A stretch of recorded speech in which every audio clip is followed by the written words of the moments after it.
कहाँ तक भागोगी मेरी जान? छोड़ो छोड़ो मेरा हाथ, छोड़ो। अब तो हाथ आ गई हो ना, कैसे छोड़ दूं? ओ हेलो, रुको, क्या कर रहे हो इसके साथ? कहीं नहीं जाएगी ये। ओए निकलो यहाँ से, वरना जेल में धक्के खाओगे।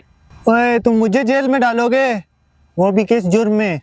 एक शरीफ लड़की को मैं तुम जैसे घटिया इंसान से बचा रहा हूँ, इस जुर्म में मुझे अंदर डालोगे? बहुत जबान चलती है तेरी, एक दिन जेल में रहेगा ना तो अकल तेरी टिकाने आ जाएगी। तुम्हें जरा भी डर नहीं है? इस लड़की ने अगर तुम्हारे खिलाफ कंप्लेन करा दी तो तुम्हारी सारी जिंदगी तबाह हो जाएगी।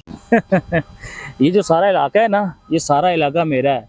मैं यहाँ जो मर्जी कर लूँ, मुझे कोई कुछ भी नहीं कह सकता। समझ आई है? चलो निकलो यहाँ से, अब जाओ यहाँ से। अच्छा हुआ तुमने खुद बोल के ये कबूल कर लिया। तुमने अपना सबूत खुद दे दिया है मुझे। तो क्या कर लेगा तू मुझे, ये तो जरा बता। सस्पेंड। पुलिस के नाम पे एक धब्बा हो तुम, और कुछ नहीं।